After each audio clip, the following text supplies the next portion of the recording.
Puis aujourd'hui, vous allez voir, tu sais, la thématique est RH, mais tout ce qui est IA puis agent IA, ça va dans n'importe quel domaine. C'est un peu les mêmes principes, c'est juste dire on l'utilise pour un cas d'utilisation spécifique pour le RH. Tu sais, nous autres, on va en entreprise, pas nécessairement pour former les gens, mais le monde nous font venir parce qu'ils voient qu'on fait des trucs avec l'intelligence artificielle. Puis ce qu'on fait, c'est plus qu'on les écoute, puis on leur demande, ben, montrez-nous votre quotidien, qu'est-ce que vous faites, c'est quoi vos tâches, puis c'est ensuite qu'on est capable de dire, ben, cette tâche-là ou cet élément-là que vous faites pourrait être soit automatisé ou pourrait être optimisé avec de l'AI. Fait que, gardez ça en tête également. On parle de RH aujourd'hui. Il va y avoir des exemples concrets de RH, mais gardez en tête que peu importe ce que vous faites à l'interne, il y a moyen de l'intégrer. Y a-t-il une autre personne qui voulait parler avant que je continue? Parfait. Ben c'est ça. Fait que le survol, on en a parlé un petit peu. Avant qu'on commence, j'aime toujours faire le topo sur les nouvelles technologies. Puis il y a un site web qui s'appelle Pessimist Archives. Fait que vous pouvez aller voir, c'est pessimistarchive.org. Puis c'est un site vraiment intéressant qui répertorie toutes les nouvelles technologies. Puis ça répertorie depuis, je pense, que c'est 1870, les articles de journaux qui sont sortis à chaque fois qu'il y a des nouvelles technologies qui sont venues. Puis ça répertorie justement les artistes pessimistes par rapport aux nouvelles technologies. Je fais toujours ce point-là parce que, bien que l'AI commence à être bien implanté, il y a encore beaucoup de réticence de beaucoup de gens. Puis je pense que c'est juste un bon rappel que c'est de la nature humaine d'être soit réticent ou d'avoir peur des nouvelles technologies. Puis je vais vous montrer à quel point aujourd'hui on regarde ça puis on va se dire ça fait aucun sens. Mais à l'époque, ben, c'était pas farfelu du tout. Quand les romans sont sortis, les romans étaient accusés de compromettre la jeunesse et de détourner les ménagères des vrais livres. Puis là, ce site-là, vous allez voir, ça répertorie des centaines d'articles journaux qui parlent que justement les romans allaient corrompre la jeunesse parce que c'était des histoires qui n'étaient pas des vraies. Je vais passer vite, là, mais vous allez voir, juste la radio, on craignait qu'elle vole l'enfance parce que les jeunes allaient juste rester assis à écouter la radio puis qu'elle n'allait plus aller jouer dehors. Puis ça allait augmenter la délinquance puis truquer les élections. Peut-être d'actualité encore, mais les ascenseurs, encore là, on parle de brain fever puis d'un déclin du lien social puis même de la hausse du crime. Ça fait aucun sens, mais à l'époque, c'était ça qui sortait dans les journaux quand ces technologies-là, ils sont sortis. Fait que quand on pense à l'IA, qu'est-ce qu'on se dit aujourd'hui? Est-ce qu'on est en train de revivre un moment d'ascenseur? L'électricité est perçue comme dangereuse et même des campagnes de peur entre Edison et Tesla. Fait que, il y a la même chose là-dessus. Puis ça, c'est mon préféré. Les vélos, on disait que ça allait détruire les mœurs féminines en donnant trop de liberté aux femmes. Puis quand on lit les articles, ça dit que les femmes allaient maintenant pouvoir se promener de village en village, donc ils allaient voir d'autres hommes puis tromper leur mari. Mais c'est ça qu'on disait à l'époque sur les vélos. Fait que, s'il y en a certains qui ont... Puis c'est correct d'avoir des réticences sur l'IA, il y a des vrais enjeux puis tout, mais un pas de recul. C'est ça pour tantôt. En fait, c'est peut-être pour tantôt, mais ça arrive souvent des fois, avec l'IA, tu demandes une formule ou une chose que tu veux aller chercher. Pareil, puis tu sors pas de m'affaire. Moi, ça arrive des fois, donc, j'ai même, tu sais, peut-être que tu n'auras pas de réponse tantôt, mais je vais deux fois la même demande, deux fois la même chose avec le même fichier de reste, puis il me sort deux affaires way out. C'est possible, oui. Okay. C'est là que les demandes plus spécifiques sont. Ouais, mais c'est pareil. Mais ouais. Mais c'est une phrase que ça te sort? Non, un fichier ou des analyses de trucs, mais tu sais. OK. On dirait que j'aime ça l'IA, mais je suis jamais en train de pouvoir me fier à ça parce que je me dis, il faut tout le temps vérifier, s'assurer que c'est correct, mais il y a comme vraiment une divergence. Des fois, il me donne petit rouge, ça un peu. C'est vraiment différent. Et pourquoi? Et c'est une explication, parce que les demandes ne sont pas claires ou n'importe quoi. Donc. C'est un bon point. Puis n'hésitez pas, si vous avez des questions pendant aussi de m'interrompre, on va pouvoir le faire. Le bémol avec l'IA, c'est encore c'est une nouvelle technologie, il n'y aura rien de parfait. Puis pour ceux qui l'utilisent, quand vous l'utilisez dans votre champ d'expertise, c'est là que ça prend tout son sens puis que la force est là parce que dans votre champ d'expertise, vous êtes capable de détecter que cette réponse-là n'est peut-être pas la bonne ou qu'elle mérite d'être peaufinée ou d'être améliorée. Fait que je dirais que ceux qui ne l'utilisent pas encore, avant d'utiliser l'IA dans un domaine que vous ne connaissez pas, commencez par votre domaine parce que vous n'allez pas être capable de détecter que, exemple, si moi, j'ai une plante chez moi puis je demande comment bien entretenir ma plante, c'est quoi cette plante-là, si elle me donne une réponse que cette plante-là a besoin de beaucoup d'eau, je ne pourrais pas savoir s'il me dit la bonne chose ou pas, parce que c'est pas mon champ d'expertise. Parenthèse, fait que, ce que tu dis là, bien, encore là, c'est comme il n'y a rien de parfait. Fait que, faut continuer, puis il ne faut pas prendre tout ce qui sort de exemple de ChatGPT ou d'une intelligence artificielle pour comme si c'était la vérité absolue. L'explication de l'intelligence artificielle, quand je dis tout est ChatGPT, parce que comme j'ai dit tantôt, il y a des centaines et des centaines d'intelligences artificielles. Dites-vous que la plupart d'eux autres, c'est souvent juste une interface, puis il y a beaucoup de ces ChatGPT en arrière. Fait que quand on a. Puis ça ne veut pas dire que ces outils-là sont pas bons, parce que justement, il y en a qui sont excellents, qui avec une interface qui peuvent simplifier ou qui ont des cas spécifiques ou qui sont programmés pour un domaine spécifique.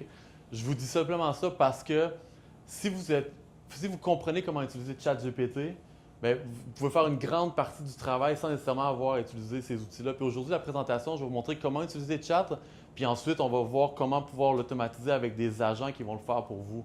Mais je voulais juste avoir l'explication de... Il y a beaucoup de choses que c'est ChatGPT qui est en arrière d'une interface. Puis c'est ça, c'est quoi un agent IA? Bien, Chat vous accompagne, comme on va dire, vous pouvez poser des questions, puis ça va faire des choses. Un agent le fait pour vous, puis c'est là la beauté de la chose. Puis j'ai un exemple pour vous. Nous autres, à l'atelier QG, on est un atelier d'impression de vêtements, de broderie, fait qu'on fait des polos corporatifs, des vêtements, on imprime sur des chandails, des trucs, plein de choses. Puis on a un site web, puis la plupart des demandes viennent du site web, de notre page contact.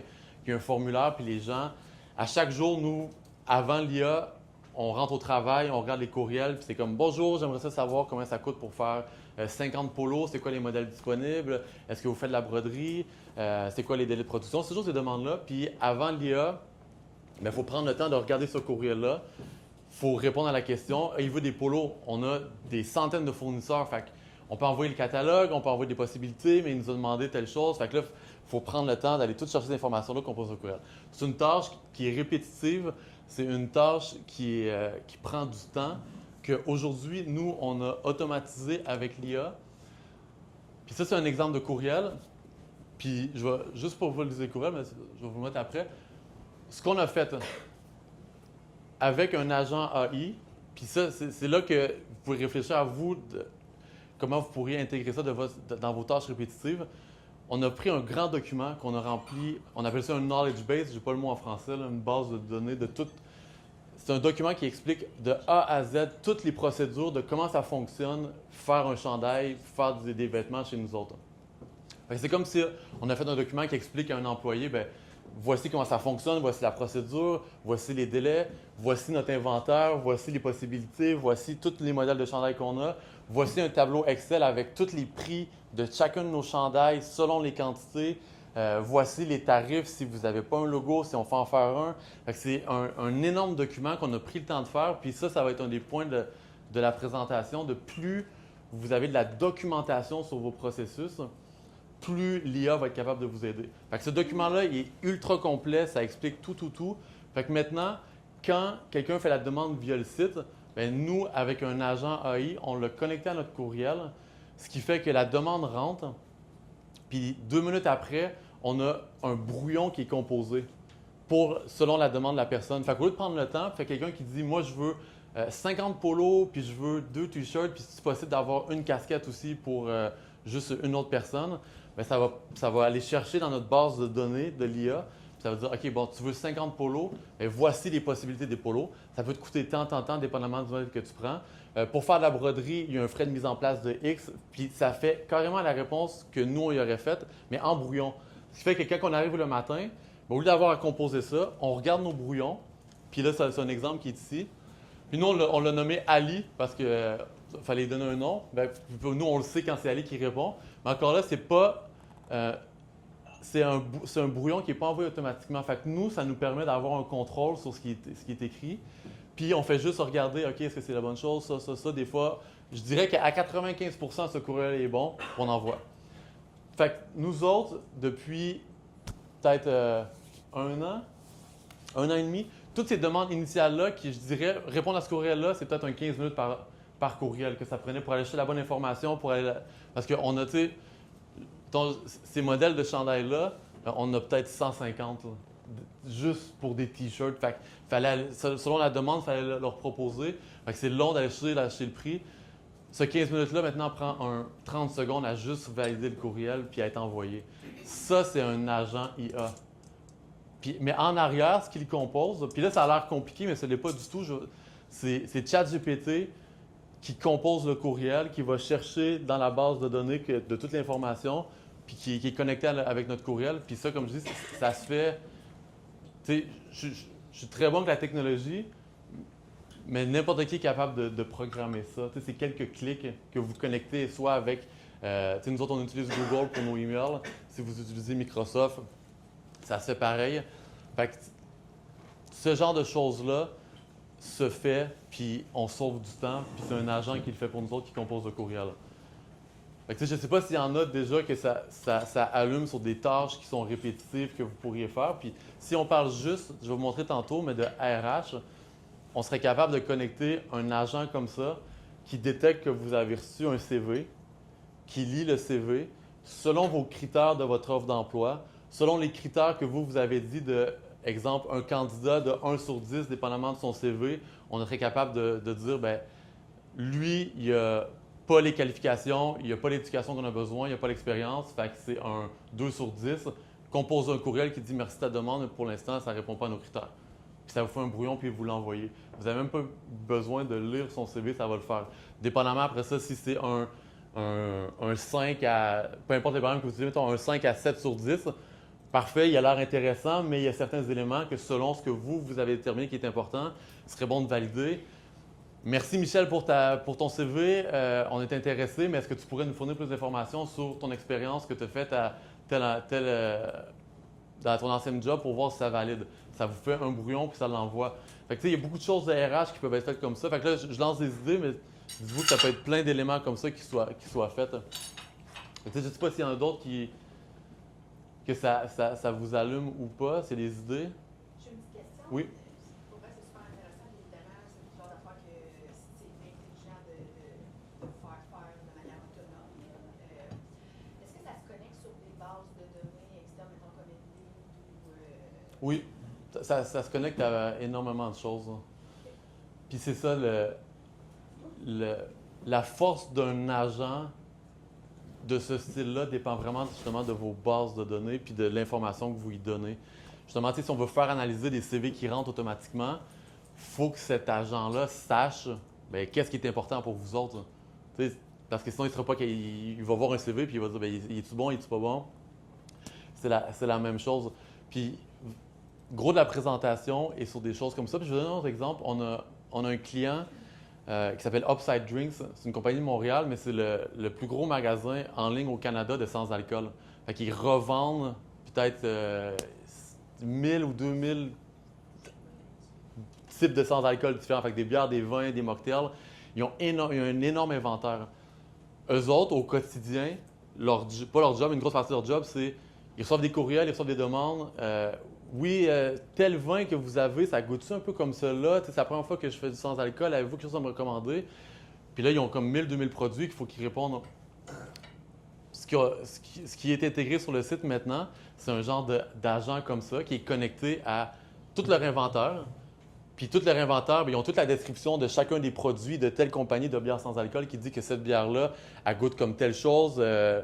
La quantité de sucre, c'est ça. Fait que toutes les informations. Fait que maintenant, quand quelqu'un pose une question sur tel produit sans alcool, c'est plus quelqu'un qui a besoin d'aller chercher « OK, il me parle de cette bière-là, attends un peu, je vais y répondre, ouais, celle-là, c'est ça, ça, ça, ça, ça. » L'IA va dans la base de données, puis fournit la réponse. Puis avec des outils comme ça, vous pouvez soit l'automatiser direct. Nous, on n'est pas rendu à envoyer le courriel direct parce qu'on aime avoir le dernier mot sur ce qui est écrit pour être sûr d'assurer la qualité, mais il y a plein de choses qui peuvent être faites comme ça.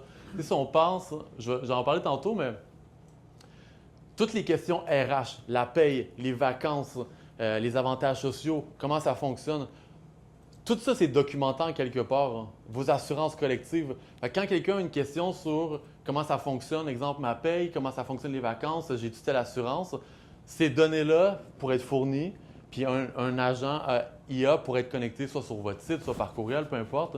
Puis la personne, l'employé, va dire j'ai ma question sur mon assurance. Fait qu'au lieu que ce soit la personne des RH qui réponde, bien, l'IA pourrait aller chercher la réponse puis lui fournir. Fait que ça, c'est le genre d'affaires qui peut être faites aussi. Est-ce qu'il y aurait une question Oui. Mais la question sécuritaire. Comment on s'assure les actions qu'on va faire, qu'on va être quand même protéger notre sécurité? Des données? C'est une très bonne question. Nous autres, exemple, les données qu'on lui fournit, c'est on lui fournit un énorme document, que c'est que ce document-là que l'IA a accès. Fait qu'il n'y a pas accès à l'ensemble des choses. Vous pouvez déterminer, c'est tout du cas par cas, mais il y a moyen que ça ne soit pas justement toute votre entreprise avec toutes les données confidentielles qui soient connectées. Nous autres, c'était seulement qu'une procédure qui a été faite. Quand on parle de la compagnie de sans-alcool, les autres, c'était que le détail de leur inventaire puis les produits qui est là-dedans. Fait qu'exemple, on aurait un agent IA pour répondre à toutes ces questions RH, rémunération, vacances, mais ça pourrait être que cette partie-là qui est fournie à l'agent pour que lui fournisse ses réponses. Quand je dis que c'est pas si compliqué, là, comme je dis, ça se fait tout sans programmation. Nous, on n'a rien codé là-dedans. Là. Puis je vais vous montrer l'outil à la fin, ce que c'est, mais on reçoit un courriel. Est-ce que ce courriel-là demande une réponse? Oui, non. Check knowledge base, fait que ça va voir dans justement notre base de données qu'on lui a fournie pour aller chercher la réponse, trouve la réponse, envoie. Puis là, ça fait le draft, nous autres. Bon, on aurait pu le faire envoyer automatiquement. Mais ça, c'est. Puis, vous allez voir, là, il y a plein de modèles d'IA qu'on n'a pas besoin d'être concerné, mais là, nous, on utilise Claude 3.5 pour aller faire la réponse. C'est ChatGPT qui est derrière, mais encore là, c'est juste du technique. Pour 99% de nous autres, ça ne change rien. Si c'est plus toi qui est capable d'aller plus loin avec ça, probablement, dans le sens, mais pour tout le monde dans la salle, nous, on l'a connecté avec un outil, un agent qui va faire ces choses-là automatiques, puis ça le fait. Fait que ça, c'est un agent. Quand on parle d'agent IA, il y en a énormément, mais ça, c'en est un cas spécifique que nous, c'est des 15 minutes, des 15 minutes, des 15 minutes, des 15 minutes qui sont devenus des 30 secondes, 30 secondes, 30 secondes, 30 secondes. Puis, pour faire du pont sur ce que Julien disait tantôt, un peu, des fois, les réponses sont pas toujours pareilles ou correctes. Ben, nous, c'est notre champ d'expertise. Moi, ça en fait partie. J'en fais beaucoup de gestion de commandes pour la TQG. Ben, Ali, qui est notre agent, elle apprend. Puis, elle apprend au point que je réponds beaucoup avec un ton humoristique parce qu'on a souvent des clients qui veulent leur commande pour hier. Il faut un peu désescalader, dire que bon, on va le commander aujourd'hui, ça va peut-être être prêt demain ou après-demain, mais on va faire de notre mieux. Ben, Ali, elle commence à prendre mon ton humoristique dans ses réponses. Elle commence à avoir un ton plus amical. On a la tendance à aller plus vers ce ton-là qu'un ton qui est très froid et très sec parce qu'on sait que ça fait plaisir au monde aussi d'avoir un stock à temps. Mais plus moi je fais des réponses détaillées aussi, ben plus ces réponses à elle deviennent détaillées. Fait que là, ce qu'on voit, en espace, là, je vous dirais de peut-être 2 ou 3 semaines, j'ai commencé à voir que ces réponses s'amélioraient, puis après un mois ou deux, là, je voyais qu'elle faisait vraiment des réponses plus complètes. Fait que, elle commençait à demander, OK, elle a remarqué que je demande toujours le logo en .ai ou .sdg, en haute résolution, ben là, elle a demandé. Elle a commencé à spécifier les emplacements, OK, vous le voulez devant, mais vous le voulez devant en haut, en petit, au cœur, en grand, au bas. Elle commence vraiment à spécifier. Fait que c'est ça qu'ils voient avec les agents, c'est que c'est un peu comme si vous avez un stagiaire ou un assistant vraiment avec vous, mais il faut lui apprendre. C'est n'importe qui, même un humain, ne serait pas parfait dans sa première réponse, mais apprendre d'avoir fait 10, 15, 30, une centaine, ben, la réponse est toujours de mieux en mieux. Puis c'est comme celle qui dit, ça nous sauve énormément de temps. Là. Moi, en passer 5 nouvelles de monde ou 10, ça me prend moins de temps maintenant à faire 10 que 5 ans. Parce que ça me sort toutes les informations que j'ai besoin. Alors, c'était pratiquement ça aussi ma préoccupation, c'est que la communication, du coup, elle aurait été trop rigide. Mais est-ce que cela voudrait dire maintenant, on peut humaniser l'IA? Absolument. Absolument. Oui. Comme Daphné a dit, ce modèle-là, nous, il apprend nos réponses. Puis également, lorsqu'on l'a programmé, on lui a dit le ton qu'on voulait. Puis nous, à l'atelier QG, c'est important d'avoir un ton très friendly. Ouais, c'est pas des courriels corporatifs qu'on envoie souvent. C'est comme « Yeah, ta commande est prête ». Parce qu'avec un emoji, parce que on vend des vêtements personnalisés. Fait que si mon comptable m'envoyait ça, ça serait différent, mais Pour des... Fait que oui, il y a moyen de le faire. C'est vraiment avec le style. Puis comme Daphné a dit, nous, au fil du temps, avec les courriels qu'on envoie, vu qu'il est connecté avec nos courriels, il apprend notre style puis il s'adapte à ça. Donc là, en fond, ce que vous dites, c'est super facile de faire un agent, concevoir un agent via chat, via genre comme des... Via l'outil, c'est Lindy, L-I-N-D-Y. Je vais le montrer à la fin. là. C'est lindy.ai. Que Lindy est je veux dire, c'est une interface qui permet de connecter soit des courriels, soit un chat sur votre site. Puis ça, cette L'application, on peut le nommer comme ça. est-ce qu'elle est rattachée à une autre grosse compagnie ou est indépendante? Elle est indépendante, puis elle se connecte sur les chats GPT. OK, elle se connecte sur la plateforme. Exact, c'est ça, c'est ça. Est-ce qu'il y a des gens, tu sais, j'imagine qu'il y a des gens qui vouent leur vie professionnelle à concevoir des agents? Oui.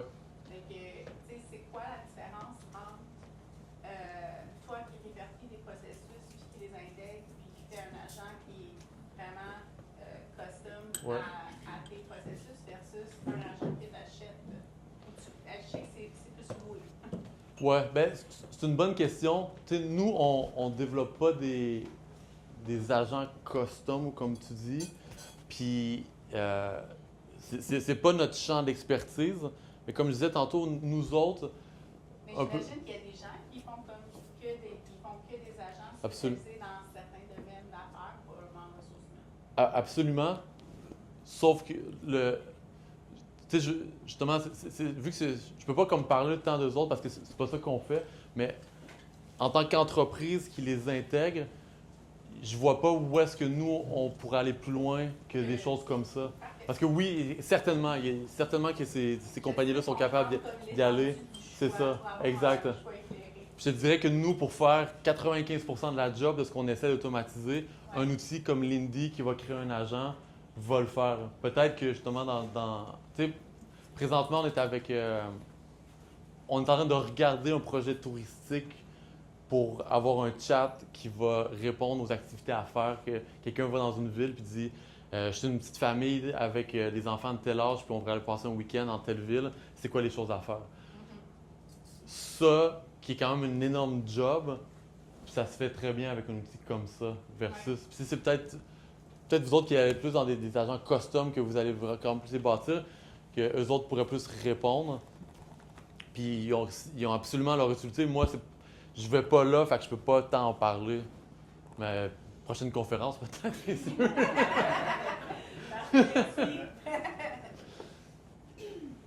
Tu sais, code d'utilisation, on en a parlé un peu, mais encore là, tous ces agents-là, c'est un peu, je veux dire, notre job à nous tous de dire notre quotidien. Là, on parle de RH. C'est quoi nos tâches? Qu'est-ce qui est un peu répétitif? Puis qu'est-ce qu'on pourrait automatiser avec un agent? Fait que, tu sais, recrutement, sélection, intégration, formation. Tu sais, recrutement, on a parlé un peu tantôt. L'analyse de CV, ça peut se faire plus rapidement. Sélection également, tu sais, créer des offres d'emploi. C'est sûr que si vous n'avez déjà fait, ben il y a moyen de les faire, dire voici une nouvelle job, puis de faire remplir, je vais vous montrer des exemples tantôt, là, mais de créer des offres d'emploi qui sont rédigées, exemple, par ChatGPT. Intégration, formation, c'est une grosse job aussi que si vous avez une grande documentation sur comment vos processus fonctionnent, un nouveau employé, il y a moyen d'automatiser la chose. L'expérience interne des plus grandes entreprises, créer des sondages puis les faire analyser par l'IA selon les réponses pour voir justement le niveau de satisfaction.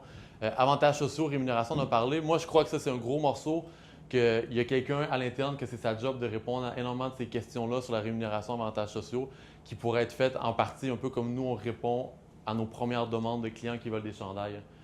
Parce que c'est des tâches qui sont répétitives. Fait que, tu sais, vos tâches répétitives, est-ce que vous autres, on a parlé tantôt, est-ce que ça allume plus de cloches dans vos têtes ou? Non, en fait, ça permet aussi d'avoir une certaine stabilité, je te dirais. Dans le fond, quand tu parles d'avantages de rémunération, quand l'employé t'en vend, quand c'est pas gros pas, ben, tu piches tous les avantages qui sont là. C'est ça la base. Fait que, tu te trompes pas en disant, mais je veux te tromper en 4 semaines, 5 semaines. Exact. Exact. C'est la base qui est là, après ça, tu peux adapter. Fait que je pense que ça peut être intéressant en termes de tâches répétitives à pas faire, à pas vraiment monter en cours, mais aussi d'apporter une certaine stabilité à mes réponses. Exact. Parce que faut se fier à une chose qui est en base de mon entreprise. C'est ça. Puis tu sais, je veux pas rentrer dans... Tu sais, l'exemple que je donne souvent, tu sais, je pourrais pas vous expliquer comment l'électricité fonctionne, mais j'allume la lumière. Tu sais, je suis pas... Fait que l'IA, comme tu dis, je ne veux pas rentrer dans les détails d'expliquer comment fonctionne l'IA en arrière, mais des choses comme ça, par exemple, avoir la stabilité de réponse, bien, c'est un IA qui va chercher dans une base de données des réponses puis qui formule sa réponse. C'est pas plus complexe que ça. Oui, c'est ultra complexe, mais vous avez une base de données, il va chercher l'information puis il vous rédige un texte par rapport à la réponse qu'il est allé trouver. Fait que tu sais, c'est... Comment on peut valider cette information-là qu'on pige? Ouais. Ben, Comment il peut y avoir un danger, de la validation des données? ben oui, il peut avoir un danger. Exemple, nous, c'est pour ça qu'à l'atelier, quand ça répond aux demandes, ça nous fait juste un brouillon qu'on valide après. Parce que je me rappelle que tu sais, la première journée qu'on a lancé, je voyais la réponse, puis tu sais, c'est comme, c'est la bonne affaire. Puis, tu sais, même encore aujourd'hui, on n'est pas prêt à faire envoyer le courriel automatiquement. On le valide, mais je dirais que c'est très rare qu'on change des choses, à part des fois juste des petits tourneaux de phrases où on sait qu'on a déjà, on connaît la personne, le client, on sait ce qu'il va peut-être voir, fait qu'on on enlève une affaire, on en rajoute. Mais nous, on le valide encore parce que justement, d'automatiser à 100%, nous, on n'est pas prêt. Est-ce que ça va venir un jour? Peut-être, mais c'est une bonne question. Puis moi, je pense que surtout quand on commence à intégrer ça, il faut les valider parce que ça se peut que ça ne soit pas parfait. Puis c'est correct que ce soit pas parfait parce que même si ce ne l'est pas, comme Daphne a dit, on sauve quand même énormément de temps parce que la majorité de la réponse est presque parfaite. Exact. Bon, mise en garde, je vais en parler, là, consultez vos avocats, confidentiels de données. Ça, c'est sûr qu'avant de lancer des données confidentielles, mais nous autres, les modèles qu'on utilise avec des versions pro, selon leurs termes à eux autres, n'utilisent pas nos données. Fait qu'on... Oui. Tu sais, la différence, tu sais, en termes d'avantages, est-ce qu'un API plus intéressant ou moins intéressant qu'un agent? Parce que nous, on est en train d'implanter un nouveau SIRH, un nouveau système de ressources humaines. Puis, tu sais, il y a des formes d'intelligence artificielle intégrées dedans, c'est clair. Mais là, je me dis, ben, on a un API, est-ce que ça serait intéressant d'avoir un agent pour une analyse supplémentaire des CV qui rentrent pour certains types, comme certains groupes d'emploi, tout ça? L'API, qui se connecte à chat ou à une autre application? L'API est intégré dans le CRH. OK. Puis ça, c'est comme un outil spécifique d'IA avec eux autres? Et ça scanne les CV, ouais. Ça les envoie à des banques prédéterminées. OK. Donc, dans le fond, comme vous avez tous reçu des CV où là, vous dites, bon, mais c'est-tu bon, c'est-tu pas bon, ça répond à nos critères, etc. Nous, on a 400 emplois à la ville de Trois-Rivières, donc on en reçoit beaucoup de CV. Puis, on a des délais pour les garder, tout ça. Donc, l'API, dans le fond, il gère ça. Ouais. Il regarde l'entrée, la date, il regarde la scolarité, il regarde le nombre d'années d'expérience, puis après, il les classe dans des banques de données spécifiques, puis il répond automatiquement à ceux qui rencontrent pas nos critères. Ouais. Ben, est-ce que... l'API, lui, il apprend pas. Il ouais. est statique, mais tandis que l'agent, il apprend pas. Oui. Rendu là, c'est... Est-ce que ça serait mieux, oui ou non? Est-ce que vous en avez un CRH, un système pour gérer vos... non, on n'a pas assez de volume de CV. On en fait quelques-uns, mais... Ouais. Mais tu sais, je peux juste faire du pont là-dessus. Tu sais, dites-vous que la plupart des outils qu'on utilise vont commencer à intégrer l'IA nativement dedans. Fait que tu sais, il y a plein de choses que, tu sais, exemple, nous, on utilisait Google Professionnel pour nos emails. Fait que ça, mettons, seb@brigallo.com, mais c'est Google qui est en arrière. V'là 5 ans, c'était que ça. Aujourd'hui, quand je me connecte dans un Google Meet, ça enregistre ma rencontre puis ça me fait un résumé. Parce qu'on a la version plus élevée de Google. Fait que, tu sais, il y a plein de vos outils que vous allez utiliser. Là, c'est comme si on prend un pas d'avance à le faire nous autres, mais ça se peut que tous vos outils RH, éventuellement, vont intégrer l'IA dedans parce que des compagnies comme vous autres, vous allez l'intégrer dans des logiciels qui vont être faits. Fait qu'est-ce que ça serait mieux, oui ou non? Moi, je serais pas prêt à changer tout votre système pour exemple, un agent, parce que si ça fonctionne bien, ben, ça va probablement juste continuer d'évoluer. Tu sais, cet agent-là, ben, peut-être que oui, peut-être que non, là, mais à voir. Mais dans le sens que ça va tellement vite que de changer des manières complètes, s'il y a déjà de l'IA qui est intégrée, ça serait à voir avec peut-être à suivre. Je ne vais pas me prononcer là-dessus pour vous.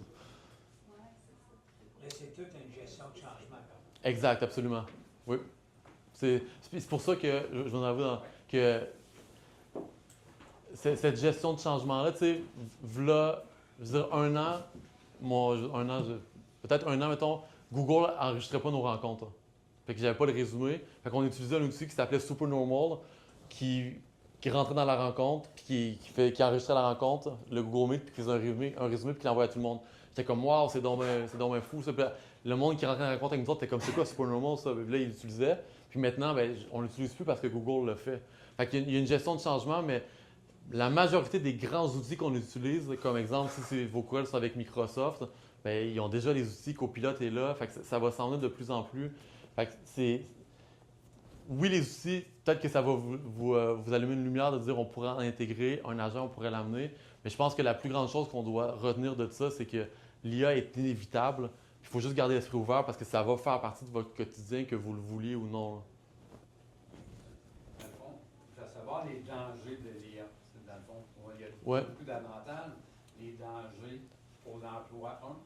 L'autre qu'on voit aussi, c'est dans les écoles, même au secondaire, que les étudiants utilisent ChatGPT pour faire des travaux, nous autres, des plans d'affaires, que les gens ne vont pas en profondeur, ils ne font pas de recherche nécessairement. Fait que donc, qu'est-ce que ça va donner dans le futur? Absolument. Pour ces gens-là, il y a des dangers quand même à l'intelligence artificielle. C'est un grand débat absolument. Je pense pas qu'on on pourrait en parler longtemps, mais oui, il y a assurément des dangers. Puis, tu sais, comme pour l'école, les étudiants, moi, je pense que quand c'est bien utilisé, c'est un plus. Mais si on l'utilise justement pour faire des plans d'affaires qui ne sont pas en profondeur, puis c'est là que le danger est, mais ça va avec l'utilisation qu'on en fait, mais ouais, il y a absolument des Mais c'est un dangers. peu comme tu disais tantôt, c'est que si on l'utilise dans notre champ d'expertise, on va être à même de plus facilement de déceler les failles. Absolument, exact. Très bon point. Ouais. Moi, j'enseigne à l'université, puis je regarde ça. On fait attention avec le plagiat aussi. Ouais. Mais ça nous amène à voir, à travailler avec l'IA. On ne peut pas aller contre la technologie. Mais il s'agit de voir. Et si je me trompe, je crois qu'ils veulent mettre des paramètres plus serrés éventuellement parce qu'ils trouvent qu'à un moment donné, ça s'en va tout partout. Ouais. Ils sont en train de refaire des paramètres. Est-ce que vous croyez que c'est important qu'ils mettent tous les paramètres? Moi, je crois que oui, mais je crois que c'est moi personnellement, Seb, qui parle, ça ne changera rien. Dans le sens que il existe des outils, tu sais, mettons, si on va sur ChatGPT puis on peut être connecté, même si ChatGPT met des paramètres, il y a des modèles d'intelligence artificielle qu'on peut avoir localement sur son ordinateur, qu'ils n'auront aucun paramètre puis qu'on peut faire ce qu'on veut avec. Fait que c'est une adaptation, puis c'est un peu comme la sécurité des données en ligne. On peut mettre tous les trucs de sécurité qu'on veut, puis Desjardins vont quand même se faire hacker, puis toutes nos données sont volées. Là, c'est pas moi qui est pessimiste, mais dans le sens que ça fait partie de la technologie, puis plus elle augmente, plus il y a des risques qui viennent avec. Est-ce qu'on peut en mitiger? Oui, mais... mais c'est pas pessimiste, c'est sécurité. C'est sécurité, oui, mais exact. Mais c'est sécurité dans le sens qu'il n'y aura rien qui va jamais être sécure. L'exemple que je donne, mettons, dans la vraie vie, c'est on peut faire attention comme on veut, il y a toujours des maisons qui vont brûler. On ne va pas empêcher une maison de brûler, c'est sûr qu'il va en avoir. Fait que sur le web, dans les données, comme l'exemple que je donne, je les aime Desjardins, tous mes comptes sont là-bas, mais il peut y avoir la sécurité la plus infaillible, puis toutes nos données sont volées quand même. Fait que, ça va venir avec. Est-ce qu'il va y avoir des failles? Absolument, puis sur des modèles qui vont être mieux que d'autres, oui, mais s'il y a des paramètres, tant mieux. Je pense que, tu sais, là, c'est un peu le Far West. Ça va peut-être être un peu plus, mais il va quand même rester des risques qui vont être là. T'avais un... Tantôt, j'entendais que tu disais que l'intelligence va être ajoutée dans les outils. C'est officiel, c'est sûr, ça s'en va par là. Mais ce que je trouve la beauté, un petit peu comme que je disais en entrejeu tantôt, c'est l'automatisation qu'on peut en faire. Donc oui, l'analyse du CV, tout ça va être faite de façon automatique. Une fois que la personne est embauchée, on voudrait peut-être que les comptes informatiques soient créés automatiquement, que les accès soient donnés. On a déjà tous les noms d'utilisateurs, les mots de passe, les titres. Donc, on a toute l'information pour continuer le processus dans l'entreprise de qu'est-ce qui se fait par la suite. Donc, au lieu qu'une personne prenne l'information RH, l'envoie à l'autre département qui le traite, ben, tout ça peut être automatisé aussi de façon beaucoup plus intéressante. Si je peux juste ajouter, avec l'écran que tu as montré tantôt, c'est un début d'un mini workflow. Exactement. Mais une fois qu'on a l'entrée des données qui ont été sorties de manière numérique, après ça, on peut faire des workflows qui vont être de plus en plus complexes, qui vont interroger des bases de données. Puis tantôt, on parlait d'API, mais l'API peut faire des actions dans d'autres systèmes. Fait que là, c'est tout un monde qui s'ouvre à ce qu'on peut faire au niveau informatique. Absolument. Puis c'est ça, tantôt, je vais en montrer un workflow un petit peu plus complexe, mais c'est ça, tu sais, ce qu'il parlait, le terme, le workflow, là, ça, c'est un workflow de dire, il y a quelque chose qui se passe, on analyse, il y a quelque chose qui est à faire, puis là, c'est très simple, il y a 5 étapes, mais comme on sait, Jean-Christophe dit, tu sais, des workflows, tu peux en avoir avec 1000 étapes, dépendamment de ce qu'il y a à faire. Puis là où comme ça prend tout son pouvoir, c'est justement quand nos workflows, ils sont clairs, justement. Donc, il y a un nouvel employé qui rentre. Normalement, si c'est un humain qui gère, c'est quoi les étapes qui sont faites? Comme il dit, bon, bien, il y a son compte qui est créé, il y a son mot d'utilisateur, il y a son email qui est créé, il y a sa paye qui va rentrer, il y a plein de choses. Il y a son document d'assurance collective qui est envoyé. Fait que toutes ces choses-là, lorsqu'ils sont mis dans un workflow, on est capable de les automatiser, soit avec des outils comme ça ou avec des solutions custom comme celui-ci.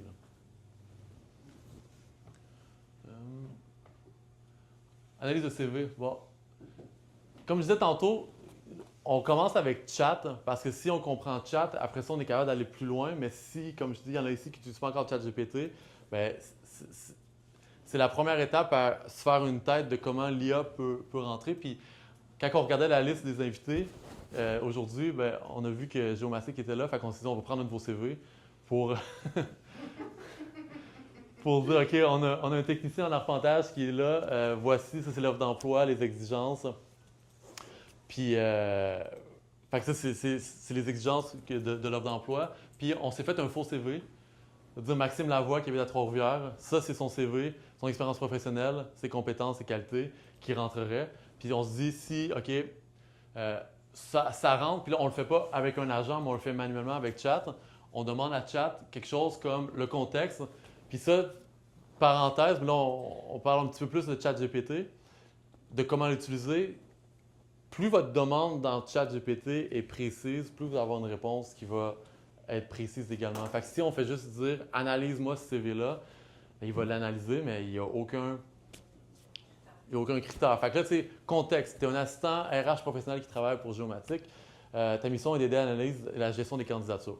Fait que l'offre d'emploi référence, on lui donne pour qu'il puisse aller voir c'est quoi l'offre d'emploi, pour qu'il se base là-dessus.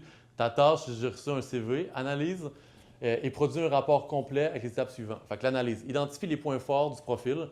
Là, je vais passer, mais vous pouvez là, détail des points faibles, la liste des informations manquantes pour évaluation, fournit une grille globale chiffrée sur 10 basée sur le profil.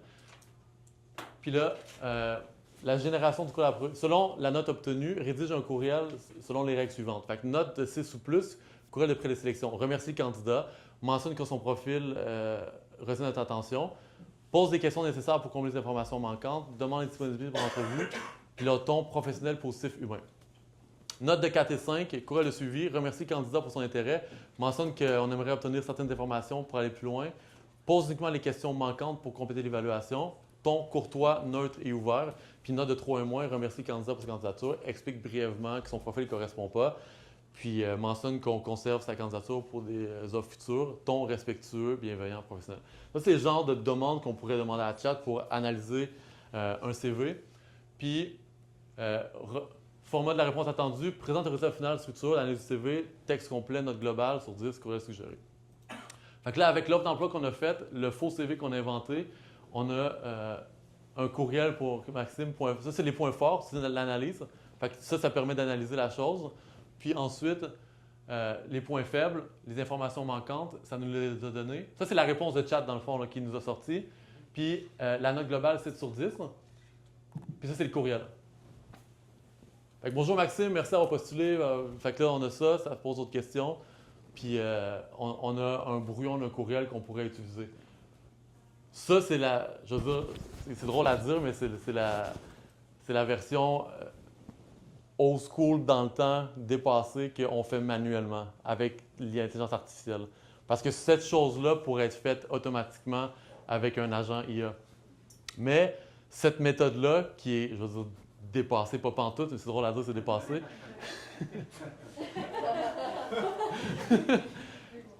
peut vous faire sauver du temps parce que si vous avez énormément, tu sais, lire des CV, c'est long si vous en recevez comme 400, mais là, c'est sûr que la ville, il y a sûrement des façons de le. 400 fois 100. OK, 400 fois 100. Ben, OK. Fait que cette job-là est très lourde, administrativement parlant. Fait que l'analyse comme ça peut être faite. Puis, tu sais, s'il y a une note de 3 sur 10, on passe vite au suivant, puis on a déjà un brouillon de courriel qu'on peut envoyer. Fait que, tu sais, que vous soyez la ville avec un volume énorme ou une petite PME, ça peut quand même se faire parce que même si nous autres, à 5 employés, on peut quand même le regarder puis on pourrait faire quelque chose comme ça puis dire est-ce que ça fit, oui, non. Puis pas qu'on perd pas de temps, mais on met notre énergie ailleurs. Fait que ça, c'est la version arriérée de comment utiliser l'intelligence artificielle. Mais dites-vous que cette demande-là, encore là, j'arrête tout le temps puis j'essaie toujours de dire, OK, dans vos têtes, y a-t-il d'autres choses qui peuvent être faites comme ça? Que ce soit des offres d'emploi, que ce soit de rédiger votre offre d'emploi également, qui peuvent être faites dans ChatGPT. On parlait de l'analyse de données. On peut recevoir un énorme document. Nous autres, exemple, on a beaucoup de paiements qui rentrent en ligne parce qu'il y a des compagnies qui nous payent pour mettre des liens sur des sites. Mais on est capable de sortir des rapports et de dire, OK, tous ces paiements-là sont sortis de telle personne, mais on va avoir un rapport de qui a payé combien.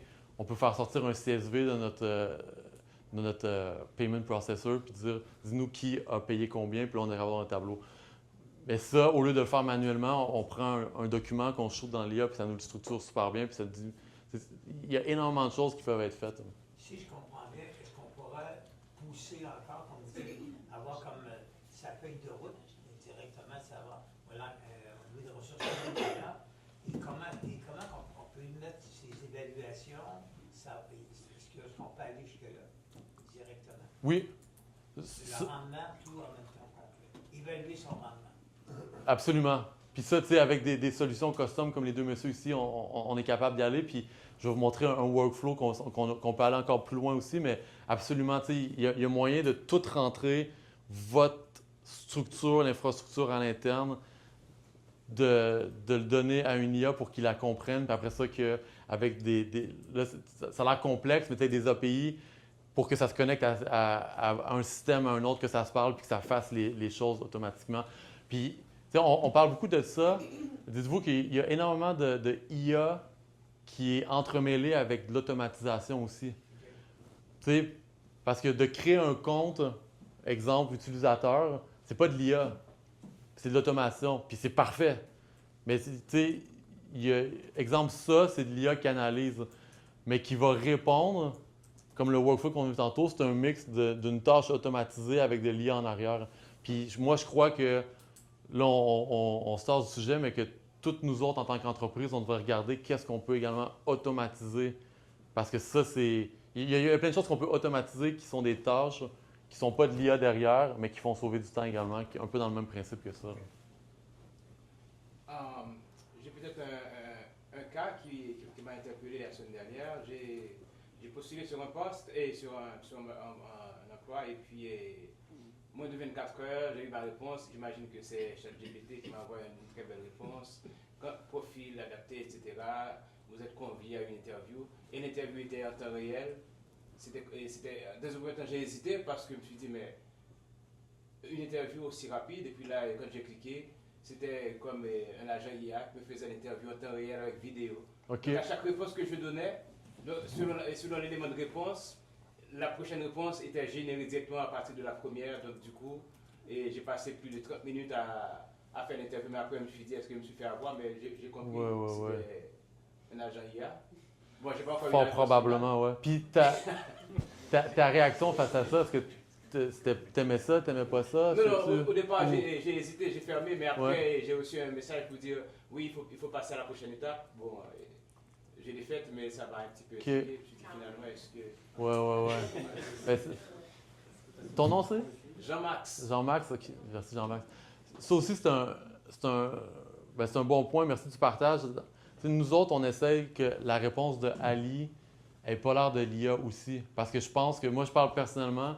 Des fois, je reçois des courriels que je me fais répondre à des choses, que j'envoie une demande, exemple, à un client ou à quelqu'un, puis je vois sa réponse, puis je sais que c'est ChatGPT. Moi, personnellement, j'utilise ChatGPT tous les jours, là, puis je fais beaucoup de rédaction de texte avec, mais quand je sais que quelqu'un a juste pris ChatGPT, copié-collé, puis qu'il m'envoie une réponse, puis qu'il n'a pas pris le temps, personnellement, je trouve ça plate un peu, puis je me sens pas comme considéré, puis j'ai pas l'impression que la personne a pris le temps de lire ma demande ou de répondre à ma question tant que ça. Fait que je pense qu'il y a un enjeu également dans toutes nous autres qui utilisent l'IA de s'assurer que ça reste quand même pas...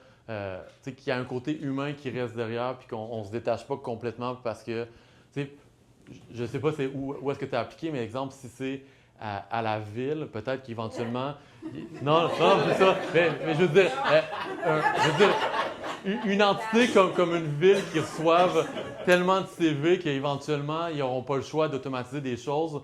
Ben, ça peut être comprenable qu'il y ait des outils qui soient mis en place pour faire ces premières étapes-là, mais d'essayer d'humaniser quand même le processus parce que sinon, ça vient que... Je pense qu'on le ressent tous un peu quand il manque ce contact-là, qu'il y a une genre de froideur. Fait que, oui, c'est beau d'automatiser puis d'avoir l'IA derrière, mais je pense qu'il faut tout garder le côté humain parce que tu as parlé avec personne. Oui. Exact, ben c'est ça. Puis, tu sais, on est dans le monde du travail, des affaires, on le sait tous, ça, c'est les relations là, qui sont derrière tout ça. Fait que si on se cache derrière un outil IA, on va perdre ce côté-là. Puis moi, je pense que autant le perdre pour l'expérience humaine que le perdre pour l'avantage concurrentiel, que si vous n'êtes plus humain. Nous autres, on base énormément de ce qu'on fait sur les relations. Puis même si on est très IA, on est très humain aussi. Là. On va garder la couleur. Exact, c'est ça.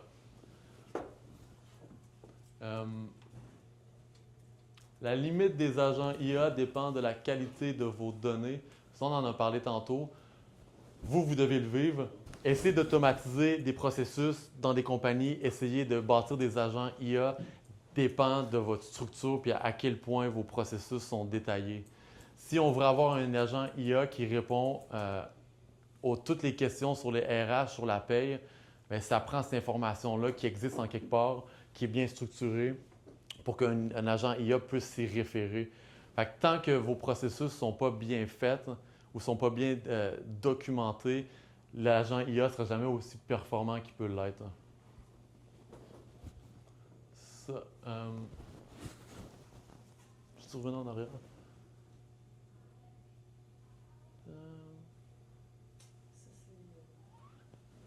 Ça, c'est... C'était par rapport aux données, en fait. Ah oui, c'est ça, oui. Ouais, c'est ça. Ce qui est en train d'expliquer, c'est vous voulez automatiser quelque chose si vous ne comprenez pas vous-même que dans vos données, on va dire, vous êtes malade demain, quelqu'un vous remplace, il ne pourrait pas le savoir parce que vous n'avez rien documenté. C'est la même chose pour l'agent. Puis au même titre que quand vous demandez une analyse par ChatGPT, si vous lui avez donné aucune information, il ne peut pas savoir. Fait que la pondération chez Géomatique, je ne sais pas jusqu'à quel point vous prenez, par exemple, c'est un employé qui n'a aucune expérience. Mais moi, hier, ce que j'ai mis comme pondération quand on a fait l'exercice, c'est, on va dire que vous tolérez jusqu'à 3 sur 10. Puis, mais tu sais, je n'ai pas dit qu'est-ce qui comptait comme point. Est-ce qu'on a un critère qui fait qu'on rejette automatiquement la candidature parce que, par exemple, il n'y a pas son certificat ASP. Ça, je ne l'ai pas mis parce que je n'ai pas l'information. Si on part avec une base de données qui a de l'information vraiment complète, mais là, la pondération devient de plus en plus exacte. Ce qu'on vous a mis là, en fait, c'est tous les prompts, les demandes qu'on a fait à ChatGPT qui pourraient l'aider à pousser son analyse. Comme ça, dit tantôt, c'est la méthode qui est plus longue. Il y a des meilleures méthodes maintenant pour utiliser l'intelligence pour faire ce genre d'action-là. Mais si on demande ce genre de questions-là à ChatGPT, dites-vous, moi, ChatGPT, quand j'ai commencé à l'utiliser, je disais, comment je peux mieux t'utiliser? Ça a été la question que je posais le plus souvent. Je faisais une demande, puis je lui disais comment je pourrais améliorer ma demande. C'est ce que j'ai fait là, puis là, il nous sort vraiment les informations manquantes pour fournir une bonne analyse. Fait que ça vous donne une idée aussi si vous vous initiez à l'intelligence artificielle, que vous pouvez lui demander à ChatGPT qu'est-ce que vous pourriez faire de mieux pour avoir un meilleur résultat. Ouais, très bon point. Puis tu sais, pour faire du pont ce que tu dis, là, on retourne à ChatGPT. Par exemple, que vous voulez analyser un CV puis vous ne l'avez jamais fait, bien, vous pouvez demander à Chat de vous rédiger une demande pour lui demander. Là, c'est super méta, là, mais c'est de dire, je veux analyser un CV, peux-tu me dire comment je fais pour bien te demander l'évaluation d'un CV? Parce que moi, je ne suis pas un professionnel des RH, fait qu'il y a peut-être des choses que je vais manquer. Fait qu'il va me dire, bien, si tu veux analyser un CV, il faudrait que tu penses à justement cette pondération-là. Élément 1, élément 2, élément 3, élément 3. OK, parfait. Fait que, super. Avec toutes les données que tu m'as données, est-ce qu'il y a d'autres choses qu'on devrait considérer? Il peut peut-être en rajouter. Là, on a une bonne base, parfait. Avec tout ce que tu m'as mentionné, peux-tu me faire un prompt, fait qu'une demande que je vais te demander pour analyser le CV que je vais te fournir? Fait que, tu sais, de demander à Chat de comment lui demander, c'est une super bonne pratique en IA générale. Puis on n'a pas de département RH.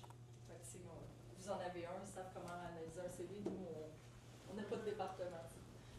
Tu sais, l'outil que je voulais vous présenter, qui est le workflow, nous, c'est ce qu'on utilise. Fait que oui, vas-y. Juste complémenter. Quand on ne fournit pas nécessairement les bonnes instructions, le danger, c'est des hallucinations. Sûrement que vous avez expérimenté. Puis ça, on ne s'en rend pas nécessairement compte au moment qu'on crée notre prompt.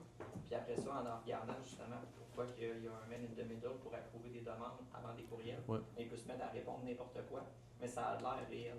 Exact. Parce que c'est important de mettre justement des exemples de prompt, des choses comme ça, de dire OK, va dans cette direction. Spécifier, c'est quoi une hallucination? Parce que je pense une hallucination, dans le fond, c'est que la façon qu'un IA est conçu, c'est de toujours combler les vides et jamais laisser une question en suspens.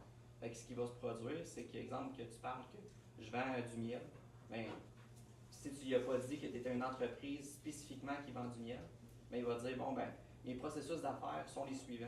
Tu n'as jamais dit c'est quoi tes processus d'affaires, il va aller dans le common sense. Exact. Un qu'on a vu dans l'actualité, mettons Justin Trudeau, ils ont déjà posé des questions sur est-ce qu'il y a un diplôme en droit? Ben, il va juste dire, assumer qu'il y a un diplôme en droit parce que la plupart des premiers ministres ont des diplômes en droit. Mais il n'y en a pas. Mais si on ne l'a pas bien fait, c'est des risques qui peuvent être. Absolument. Fait que c'est de là, comme on voulait tantôt, commencer avec votre champ d'expertise parce que vous allez être capable de détecter ce qui fait du sens puis ce qui ne fait pas de sens avec des hallucinations. C'est pas bon. L'outil que nous, on utilise, qu'on a intégré au quotidien pour faire justement les workflows de tantôt, ça s'appelle lindy.ai. Fait que, je vous invite à aller le voir. C'est de là que, je vais dire, monsieur, madame, tout le monde, on est capable de bâtir des workflows, comme on parlait tantôt. Puis si on va aller plus loin, ben c'est nos messieurs ici qui peuvent y aller. Mais exemple, dans Lindy, on a déjà des workflows qui existent. Puis tu sais, exemple, un agent de recrutement, un CV, merci, qui va les screens, je l'ai là en anglais puis j'ai plus le bon français.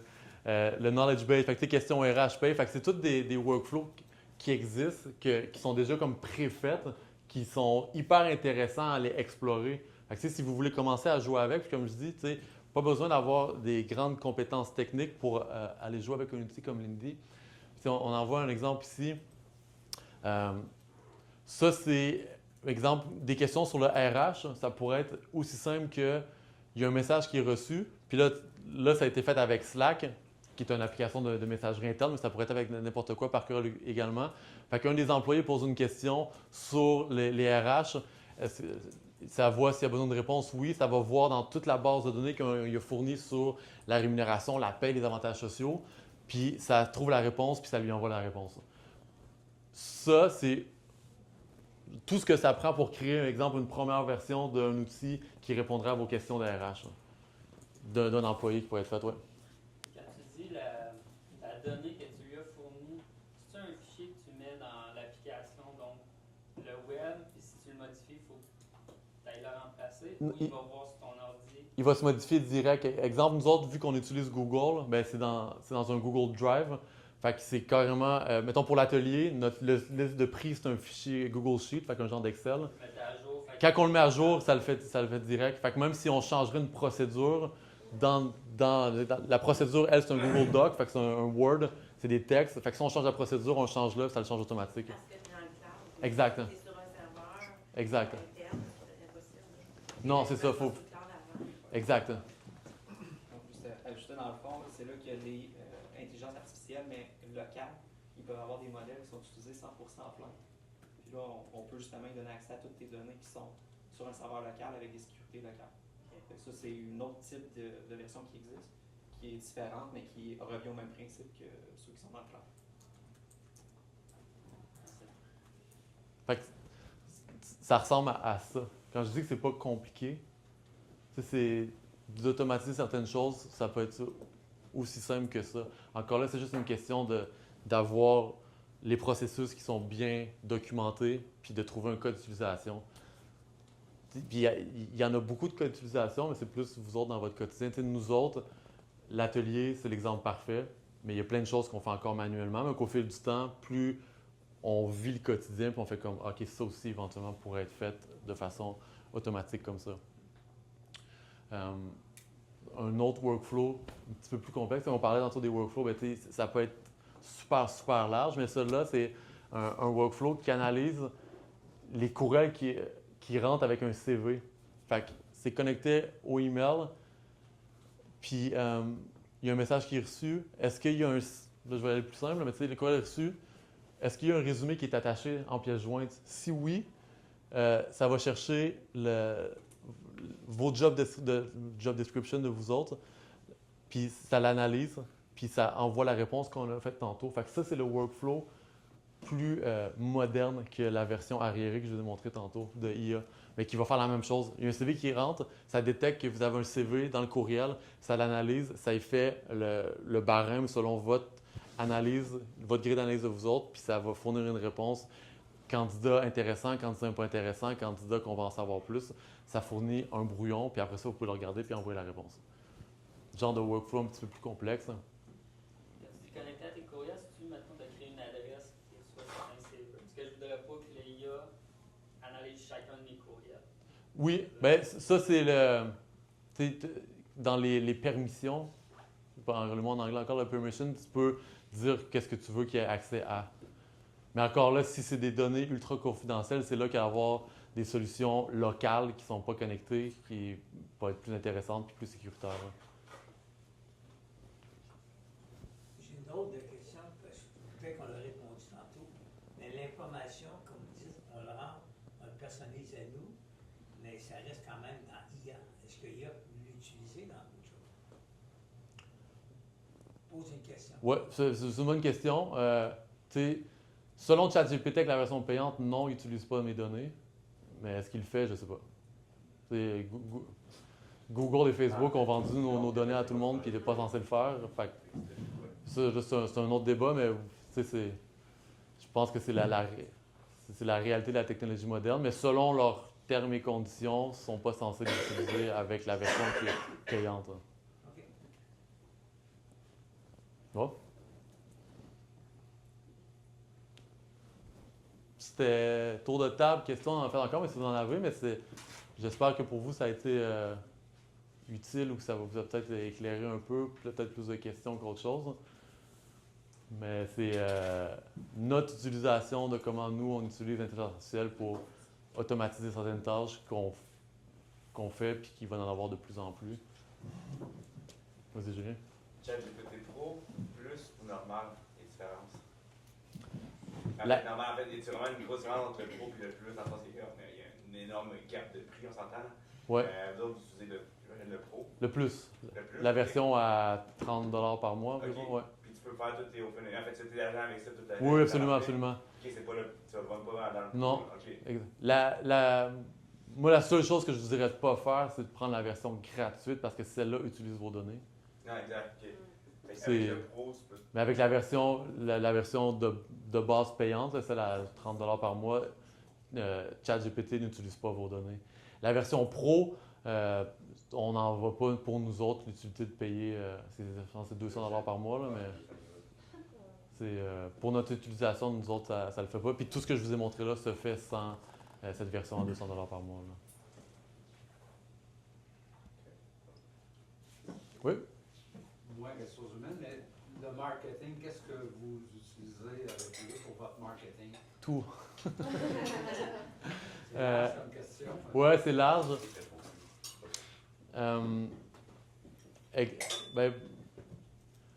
Exemple, le nouveau site web de la clinique Saint-Maurice qu'on est en train de bâtir. Juste, quand on bâtit un site web, on crée une arborescence. Puis on essaie d'avoir l'arborescence. L'arborescence, c'est la page d'accueil, les pages, on essaie de structurer ça pour que ce soit le plus simple. Puis nous autres, quand on bâtit un site web, on veut s'assurer que ça soit le plus user-friendly. On n'essaie pas de bâtir quelque chose qui est ultra complexe. On veut que quelqu'un qui a un problème à la cheville tombe sur le site de Physio Saint-Maurice puis qui peut rapidement voir que oui, il offre ces services-là puis prendre rendez-vous. Toutes ces arborescences-là, nous, quand on a fait des rencontres avec Julien, on pose 1000 questions sur c'est quoi les services, comment ça fonctionne, c'est quoi tout l'inventaire des possibilités que vous faites, c'est quoi l'équipe, c'est tout ça. C'est une job qu'on fait encore, je veux dire, manuellement, mais cette structure-là, exemple, un coup qu'on l'a faite dans notre tête sur notre tableau blanc, puis avec les informations données, on demande à Chat, ces textes-là, est-ce que tu peux les optimiser pour le référencement web également? Parce que le référencement web, c'est quand Google va analyser votre site puis vous faire sortir selon la recherche des gens qui font dans Google. C'est un autre sujet, mais cette optimisation-là qu'on devait faire manuellement, c'est pas qu'on la fait plus, c'est qu'on la fait mieux encore. Parce que tous ces textes-là vont être optimisés pour une clinique de physio à Trois-Rivières, en Mauricie, selon les services, puis ça va juste encore mieux structurer. Par exemple, ça, c'est un exemple concret de comment on peut le faire avec des sites web. La rédaction de publications également. On fait énormément de publications pour des clients. Puis cette rédaction-là prend du temps. Puis Chat peut la faire. Encore là, c'est pas automatisé. C'est pas on prend sa réponse, on fait copier-coller. Mais il y a énormément de choses qu'on se dit, OK, on a un client qui est dans tel domaine, on a besoin de faire des publications, on est capable d'en rédiger une bonne partie avec ça. Beaucoup d'analyse de données également, beaucoup de code. Exemple, il faut mettre un tableau qu'on a reçu sur un site web d'un client, puis c'est un tableau avec plein de données, puis il va avoir la liste des activités qu'ils vont faire. Mais avant, on pouvait créer ce tableau-là, mais maintenant, on prend le fichier, puis on dit « Peux-tu me faire le tableau en HTML, puis voici leur code de couleur, fait que mets le CSS pour avoir le look du même style. » Puis là, ça va nous fournir un code qu'on peut mettre sur un site. Donc ça, c'est autre chose que, au lieu que de faire le code manuellement pour avoir un tableau HTML, bien, l'intelligence artificielle va le faire pour nous. Il n'y a pas grand-chose chez nous qui passe pas par l'IA.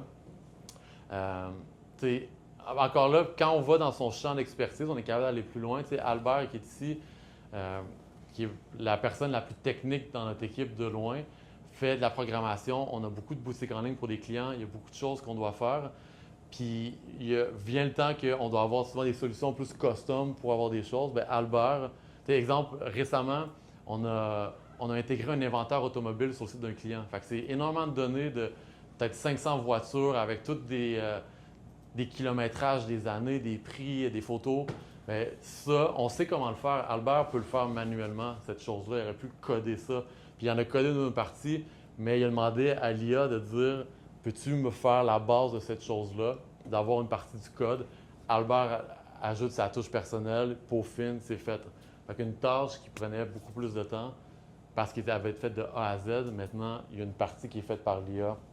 Fait que ça en a un autre qui peut être faite. Beaucoup de rédaction de texte également, beaucoup d'articles qu'on peut écrire. Nous, vu qu'on fait beaucoup de marketing, il y a énormément de textes. Il y a des articles de blog et des publications. Fait que ces choses-là, on en fait beaucoup. Alors, une autre petite préoccupation que j'ai, je me demande est-ce que c'est dans toutes les tâches au niveau de RH qu'on peut faire intervenir l'IA. Je prends le cas de la gestion de conflits, par exemple. Oui.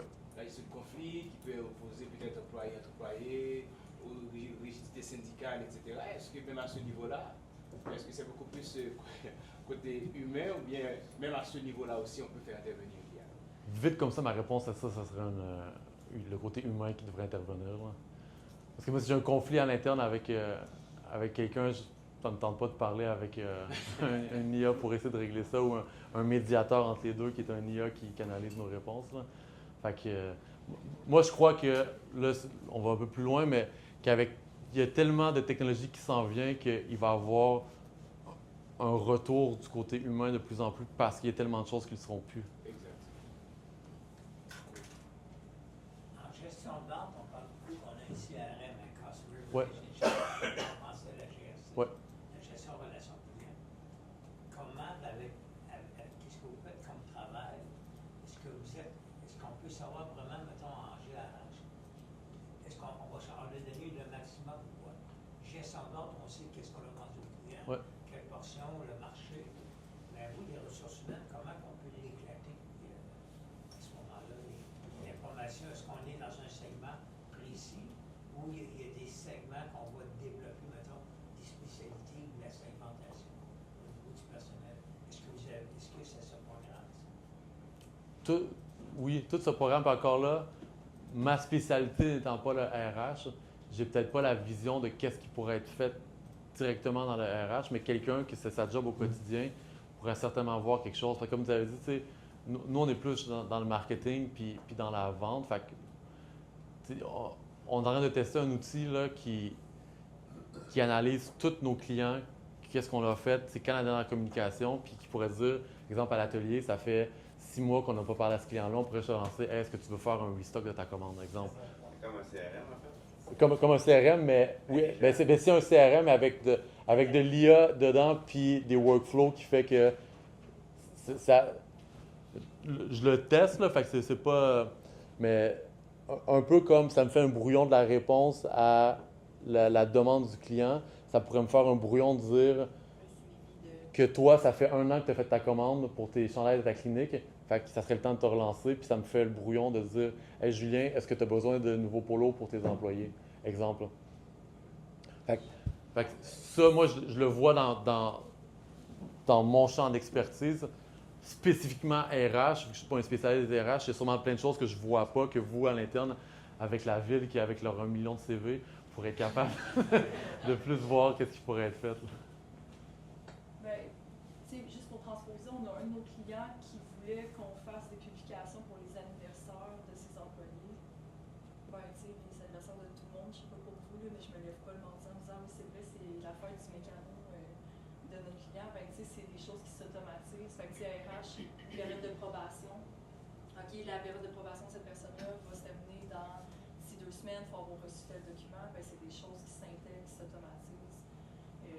C'est l'anniversaire, ça fait 40 ans que cette personne-là travaille pour vous, ce serait plate de manquer cet anniversaire-là. Ben, si vous avez sa date, un fichier avec son nom complet, les dates d'embauche, sa date d'anniversaire personnelle, ben là, c'est des choses qu'on peut commencer à intégrer, commencer à automatiser, qui font que ça. C'est aussi dans la reconnaissance. Là, on parle tout le temps des méthodes, des techniques, des entrevues et tout, mais le côté humain s'assiste aussi par l'IA sans que ce soit nécessairement une réponse IA qui soit envoyée. Nous, on l'utilise beaucoup comme réflexion aussi, puis moi, personnellement, comme confrontation d'idées. Souvent, je vais soumettre une idée, puis je vais lui demander de m'argumenter le contraire, pour voir un peu c'est quoi que j'aurais pu penser mieux, ou est-ce qu'il y aurait une meilleure manière de le faire.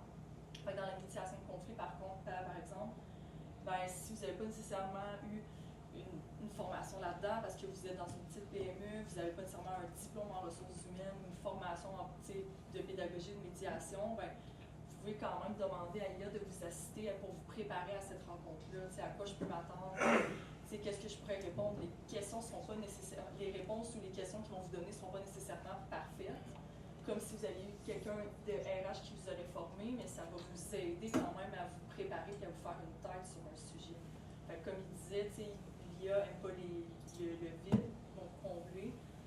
On s'assoit de contre-vérifier puis de ne pas s'avancer sur des articles de loi ou d'articles CNESST, mais ça peut quand même vous aider à tracer la voie. Fait que si nous, on l'utilise en marketing, dans l'atelier d'impression, vous allez pouvoir l'utiliser en RH. Il faut juste prendre un moment pour s'asseoir puis parler avec soi-même ou parler avec ChatGPT. Des fois, ça peut vous donner des idées aussi. Mais je crois qu'indirectement, le marketing avec tout, ça va se rejoindre. Oui, tout se rejoint. Oui, absolument. Oui? Concrètement, l'INSI, ça coûte combien? Puis est-ce que c'est seulement qu'il y a une licence, mettons, dans l'organisation ou chaque personne a été formée pour l'utiliser? Nous, je crois qu'on est même sur la version gratuite encore, parce que la version gratuite permet d'avoir un certain nombre de demandes mensuelles qu'on n'atteint pas. Puis ces outils-là, généralement, c'est un peu comme Chat, c'est des affaires de 30, 40, 50 $ par mois, par licence, puis dépendamment si on en ajoute. Mais nous autres, exemple, on a une seule licence qui est le courriel où est-ce que les demandes rentrent, que la plupart de l'équipe ont accès parce que c'est le même courriel pour ces demandes-là. C'est pas des outils qui coûtent très cher. Là. Pour ce que ça peut faire, là, c'est... Je fais le tour. Merci beaucoup. Merci.